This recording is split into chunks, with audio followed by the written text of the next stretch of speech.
Bonjour à tous.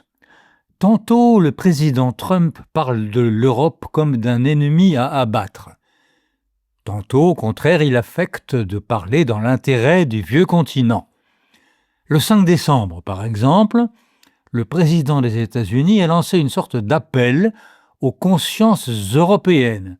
L'Europe, a-t-il dit, est guettée par un effacement de civilisation.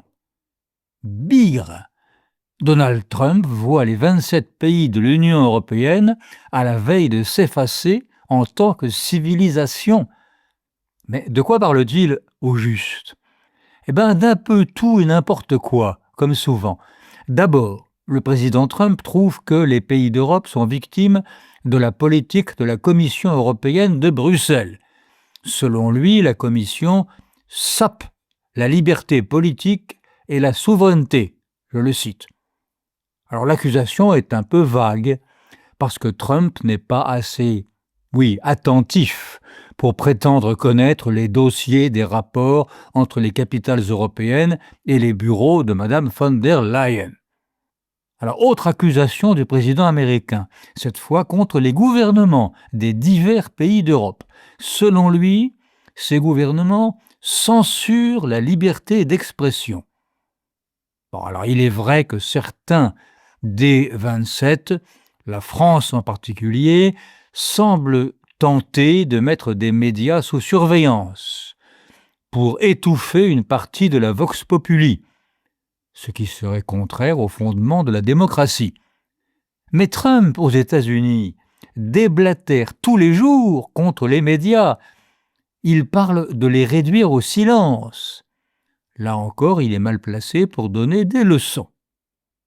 Sur un point, cependant, on ne saurait lui donner tort. Trump reproche aux pays d'Europe la chute vertigineuse de leur natalité. Mais si ce constat est, hélas, facile à faire, trouver des remèdes est plus difficile. Certes, la classe politique française pourrait renoncer à son réflexe de malveillance envers la famille classique, notamment sur le plan fiscal. Mais ça ne suffirait peut-être pas à redonner au couple français le désir d'avoir plus d'enfants. Cela ne remédierait pas, en tout cas, à la dimension idéologique de cette chute de natalité. On voit en effet se répandre un discours profondément toxique, selon lequel, pour 36 raisons, il ne faudrait plus faire d'enfants. Pour 36 raisons. Parce que, par exemple, le monde à venir sera trop dur, ou bien parce que avoir des enfants empêche de se consacrer à la vie professionnelle, ou, et ça c'est la raison la plus folle, parce que faire des enfants ne serait pas écologique. Oui, on entend ça, et même assez souvent. Alors ça ne serait sans doute pas écologique au sens nouveau et totalement faux que le parti politique vert donne au mot écologie. Mais avoir des enfants est parfaitement écologique, au sens véritable du mot. Le sens que l'on trouve très bien expliqué dans l'encyclique du pape François Laudato Si, encyclique d'écologie intégrale, dont je recommande une fois de plus la lecture. Ne plus avoir d'enfants est, oui, le suicide d'une civilisation.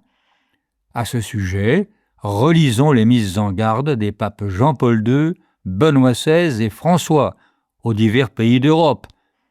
Ces mises en garde sont plus profondes et plus profitables que les coups de cymbale du président Trump. À la semaine prochaine.